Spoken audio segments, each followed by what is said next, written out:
Previously on My Hero Academia Vigilante. Of course, Koichi ended up in the hospital after the beating he took, but he managed to reconcile with Popstep, as well as a visit from Captain Celebrity as well as his manager, Sugeuchi's sister, despite the fact that Sugeuchi very much wants Koichi to stay out of the vigilante game. It still seems like Koichi still wants to, in some capacity, be a hero. And thus Makoto had Koichi sign several contracts. What does this mean for Koichi's future? We're just gonna have to find out. Oh, it's one of the twins. I guess going to the hospital? Hope for the future written in the sky. My Hero Academia Vigilantes, episode 125.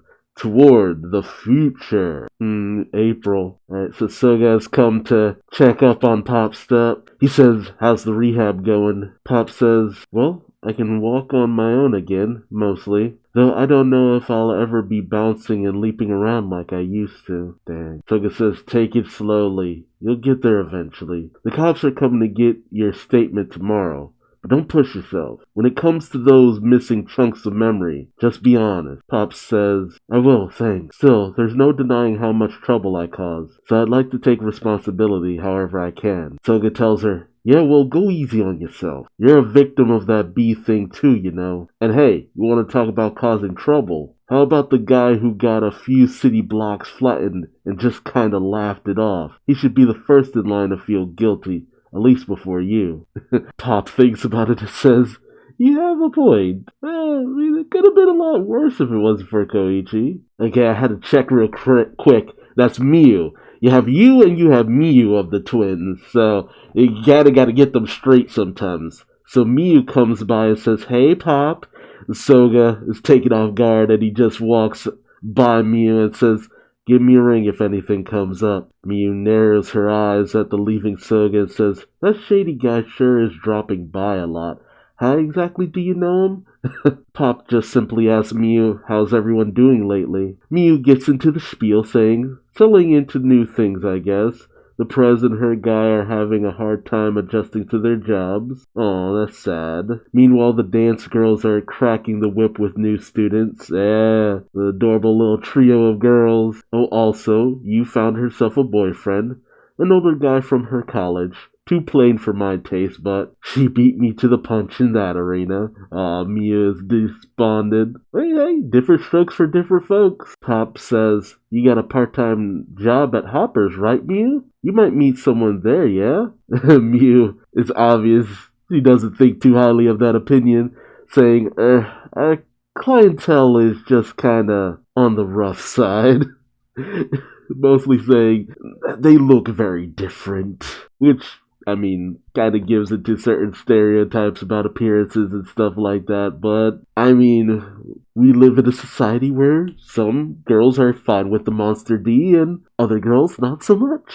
Can't really blame someone for that. She says business is booming and there's talks of opening a second shop near the station. That's good. Pop hesitates and says, oh, the station, huh? Mia explains, they're mostly done with the repairs over there, and the air is looking pretty slick. I thought she said sick for a second. But as for the old quarter, it's back to the drawing board with the redevelopment plans. And they were trying so hard to save the area and most of it got demolished regardless. Pop says, Makoto mentioned something about that. Like they're gonna build some huge new facilities and CC Corporation is shelling out a lot of cash. I guess Makoto forced her way into being a part of the deal. I wonder what Makoto's up to. She's always got an angle. But usually when it comes to Makoto, the angle she works turns things out for the best. So I kind of trust her on whatever she's trying to do. Still though, I wonder what they're trying to build. Miu says, anyway, a lot of vacant lots now. And on that note, they started tearing down Koichi's building. Oh.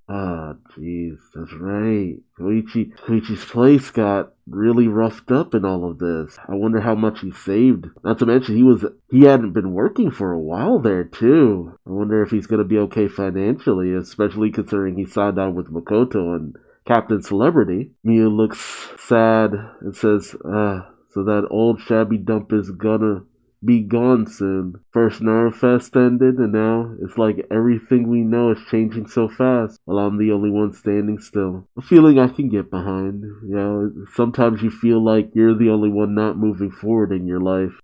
Mew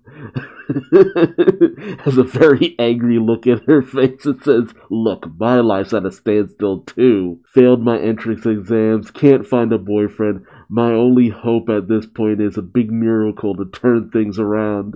Aw, poor girl. Oh, and you know how I mentioned a possible second Hopper's joint? Having two cat cafes in the same town won't create more customers. We need another concept entirely. That's what the boss Kamian said. Well, I mean, he's got a point. If you're gonna have a location within the same town, you might as well, make it a lot more appealing to go to as well. That way people have a little bit of variety. Mew then holds up a picture saying, "So, how about a meet and greet place?" Showing off a picture of a drawing of a pirate cosplay performance? She says, "You're also part of my plans, as Pop looks through the sketches. Although she says, "I can tell you're grasping at straws here." Mew says, "Oh, totally. I'm the first to admit it." Well, Pop gives a sad little smile and says, "But really, I'd love to do this kind of stuff again." Mew's uncertain about that response, saying, "You don't sound too eager." "Oh, sure, you've got someone waiting to sweep you off your feet." Pop blushes and says, "What's that supposed to mean?" But Mew says, "How's Koichi doing anyway?" Pop responds, him. He never really changes. He's just normal, I guess." And she gives a very blushing smile. Ooh, okay then. And thus, we have it. All for One analyzing Koichi, saying, "Koichi Himawara, aka the Crawler. I've dug into his history over the past few months, and nothing remarkable came up at all. All I found were ordinary parents and humdrum upbringing. Hard as it is to believe, his powerful quirk and abnormal battle prowess only reflect potential capitalized upon by an utterly average civilian. Circumstance, experience, and sheer force of will can turn man into Superman. That hard truth invalidates the methodology behind Operation Anonymous. I'm more than willing to pay an exorbitant cost to keep that ultimate power one for all at arm's length. But how can we hope to respond when civilians on the street start taking heroic action? Extraordinary potential, suddenly available to one and all. Surely that's a path to unbridled chaos, but it also introduces uncertainty to my machination. I suppose there's nothing to be done but to pour our efforts into the next plan. Should society reach a point when heroes can spring up from every nook and cranny, I shall command an entity that can face even the mightiest heroes head on and force him to his knees through its own individual might. Yes, the bioengineered Nomu. In a way, I was led to this culmination by number 6 himself. Yep. That's what I was thinking through this process too. Like, this story ultimately became a shifting point in terms of All for One's plans, and also how the Nomu came to be developed to a certain degree. It's a fascinating direction for what seemed like a very off-handed series of events. I mean, this series has given us the full breadth of Eraser's backstory, a little bit more Midnight, especially considering what happens to her. Much more Ingenium before, he ended up being taken down by the hero killer Stain. Like, this series has given us far more of a peek inside of the world before the days of Deku. Oh, okay, I see. We cut to CC Corporation HQ, New York City, and a report comes on. Alert, alert! The mayor of New York City has issued a dispatch request to CC Corporation. Alert, alert! CC-02, prepare to deploy. Alert, alert! CC-02, prepare to... And we see Koichi taking a peek at that permanent scar he got from number 6. And then high above on the CC Corporation tower, we hear an announcement.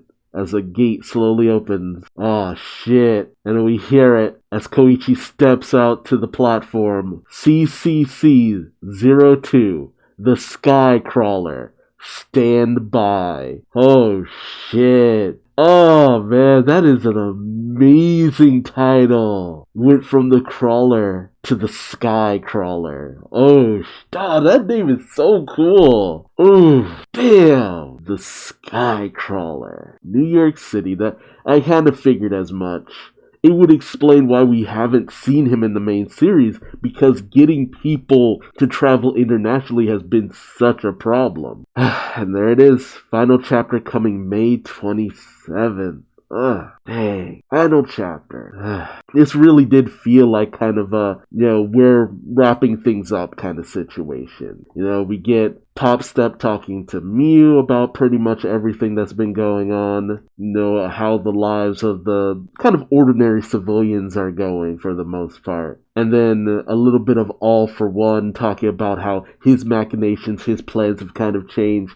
The new direction he's chosen to go into, which is essentially leading into the main series proper. And it was kind of very apparent that we were going in this direction, because this was literally the only way to kind of allow Koichi to keep doing his heroics. Because, to go to normal civilian life, or to still try to be somewhat of a vigilante helping here and there, and still be in Japan, I don't think it would work out too well. Because he's now way too known. He's too known by the people. He could do meet and greets, keep his nose clean, just make appearances, basically become a mascot, but that feels like such a downgrade. And with Koichi also not being in Japan anymore, he's kind of a bit out of the grasp of All for One. All for One has a lot of reach, but to just go and nab somebody from another country, it's a little bit dubious.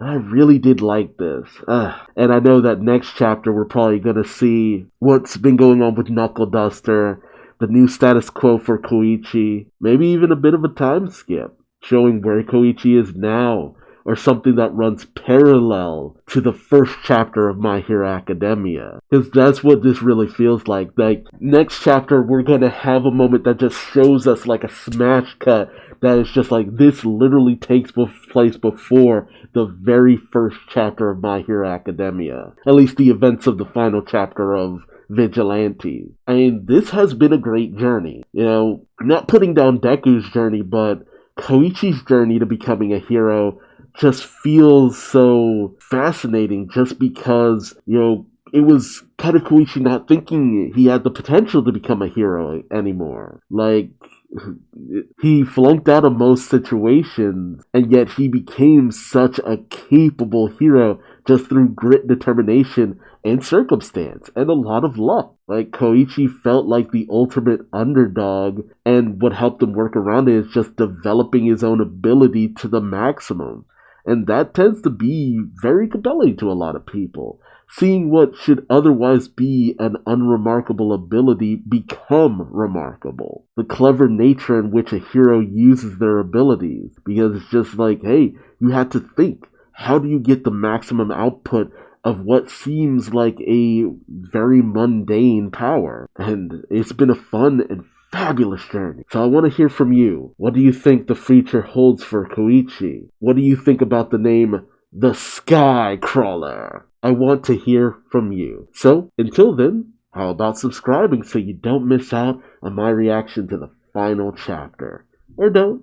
I ain't your daddy, but I still love you like one. And until next time, I've been Duuz-Diz-Din, and I hope to see you in the next video. Until then, bye-bye!